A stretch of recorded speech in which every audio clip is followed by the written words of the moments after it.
Throughout basketball history, we've seen sibling rivalries unfold. But what happens when the younger brother, once living in the older brother's shadow, becomes the one to hear his name called on draft night? In this video, we're diving into the stories of younger brothers who eventually outshine their older sibling.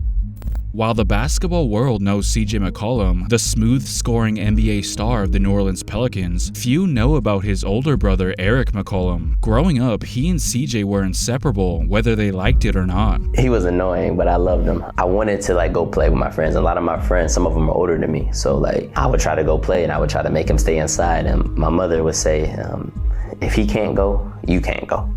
So she basically made me take him. And so eventually we let him play, and he wasn't very good at first because he was so much younger, so much smaller. They spent countless hours playing on their backyard hoop, challenging each other and sharpening their skills. Eric, the older brother by 3 years, was known for his relentless work ethic, which is one of the reasons why CJ looked up to him as a role model. Yeah, I pushed CJ. I was the one that made him get up.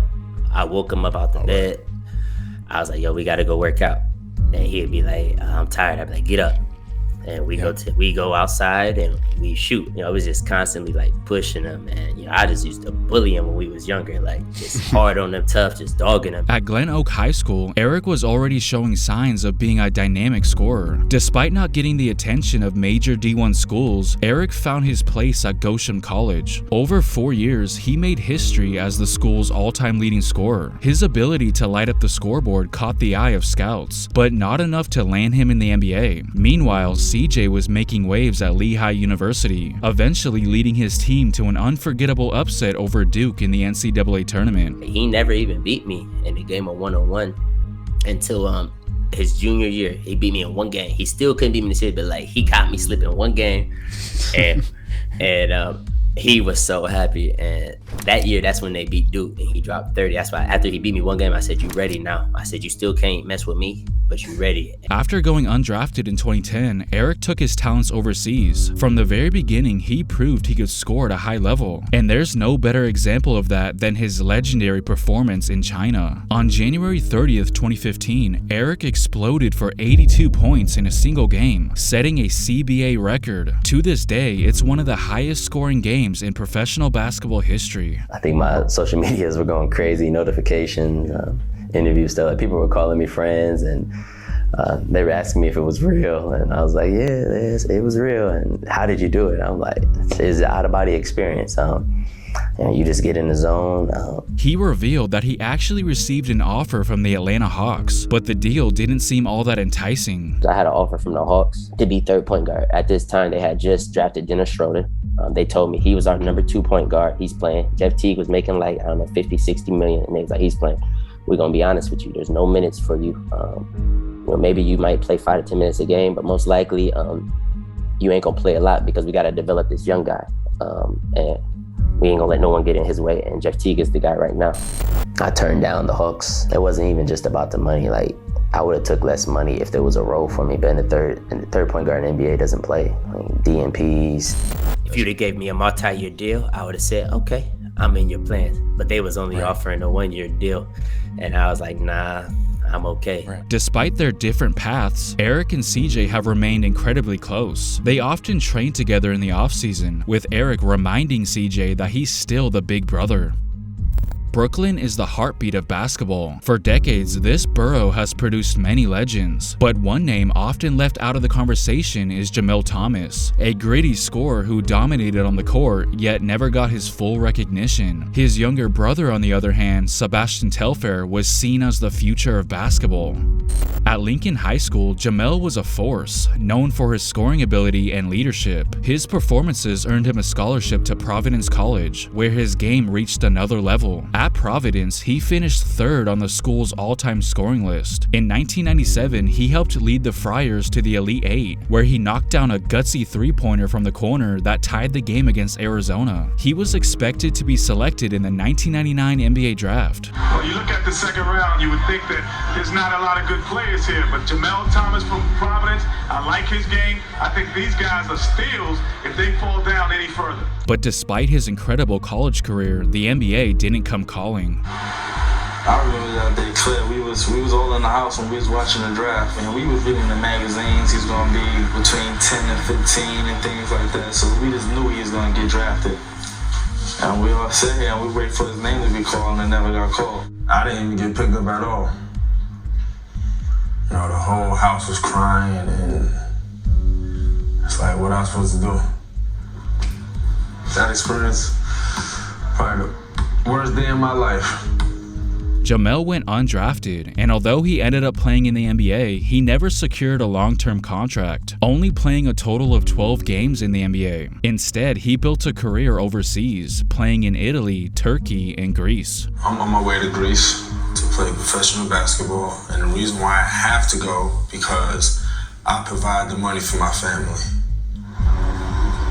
If you can't make it in the NBA and then you want to make money, you have to take your talent, across the water. When Jamel didn't get drafted, his mother was devastated, which made him determined to make sure the same thing didn't happen to Sebastian. But I told Sebastian, I said, that's why you must work hard every day.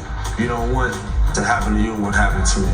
Sebastian followed in Jamel's footsteps, attending Lincoln High School, where he became one of the most hyped high school players in history, gracing the cover of Sports Illustrated, which was something that Jamel just had to be there for. So show us that magazine cover. I'm gonna show because I'm proud. I'm very proud of this. Not to mention that they made an entire documentary about Telfair, following him around as he tries to decide if he should go to college or jump straight to the NBA, ultimately choosing to go pro. When Sebastian was selected 13th overall by the Portland Trail Blazers in the 2004 NBA draft, Jamel was right there celebrating the moment with him, stating that when Sebastian made it, he felt that he made it too.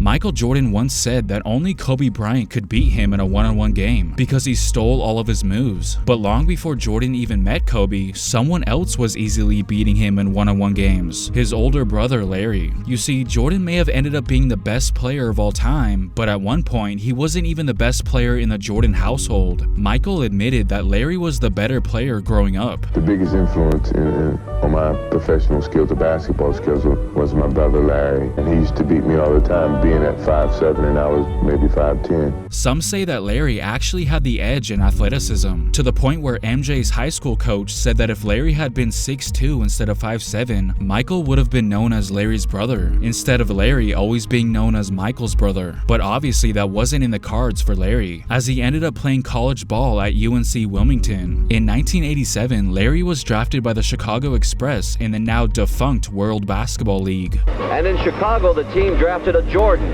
Only problem, his first name is Larry. Michael's brother is only 5'8", but all that matters is that there is a Jordan playing basketball in Chicago. When you say Air Jordan, I'm number 2, he's 1. But that was as far as Larry's basketball career went. As Michael stated, he's always been a good player, but he just didn't grow enough. While many big brothers would probably take it easy with their younger siblings, Larry didn't. My brother Larry is a ideal situation where small things come in small packages. This dude fought me every single day. And to the extent that my mother used to come out and make us come in because we were fighting way too much. I probably taught him more than anything else is determination. I was determined that I wasn't gonna let this guy beat me until he grew a few inches, and then I really didn't have any choice but to take a back seat. While his name is often overshadowed by Michael's, Larry's impact on his brother's career is more significant than we realize, and might have been the secret motivator behind Michael's hunger for greatness. I want that approval. I want that type of confidence. So my determination got even greater to be as good, if not better, than my brother. Lonzo, LiAngelo, and LaMelo, 3 brothers from the same family, all with hoop dreams growing up. But while Lonzo and LaMelo saw their dreams come true, LiAngelo's story has been much different. Lonzo, the oldest, was drafted 2nd overall by the LA Lakers in 2017, known for his elite court vision and defensive instincts. LaMelo, the youngest, was drafted 3rd overall in 2020 by the Charlotte Hornets. He's an all-star, a rookie of the year, and one of the league's most exciting young players. But LiAngelo LiAngelo, the middle child, has taken a much bumpier road. At Chino Hills High School, he played a key role on the now legendary team with his brothers, a team which he was the leading scorer for. They went undefeated and dominated the national rankings, but even then, the critics doubted him. Even their father, LeVar Ball, admitted that LiAngelo might not have the same upside as his brothers. And when your own dad, who's supposed to be your biggest cheerleader, has doubts about your NBA future, that can't be easy to hear. In an interview with GQ magazine, LeVar Ball said he does not think his middle son, LiAngelo, will make it to the NBA. LeVar saying, "I told my boys one of them wasn't going to make it because if you've got 3, only 1, maybe 2 is making it to the NBA." Things took a sharp turn for LiAngelo in 2017 when he joined UCLA. He was set to follow in Lonzo's footsteps and prove he could be a college star. But before he could even play a single game, everything unraveled. During a preseason trip to China, LiAngelo and 2 of his teammates were arrested for shoplifting. And while LiAngelo was able to avoid serious legal consequences, UCLA suspended him, and shortly after, LeVar pulled him out of the program altogether. After leaving UCLA, he went to go play professional basketball overseas in Lithuania with his brother LaMelo, and while he played well, the level of competition was far below that of college or the NBA, which didn't do much to boost LiAngelo's draft stock. Nevertheless, he declared for the 2018 NBA draft, but unfortunately went undrafted. Over the years, he's had brief stints with NBA Summer League teams and in the G League, but nothing really came out of it. Where you at in your basketball career? I hope every day behind the scenes I'll be working out with Lonzo,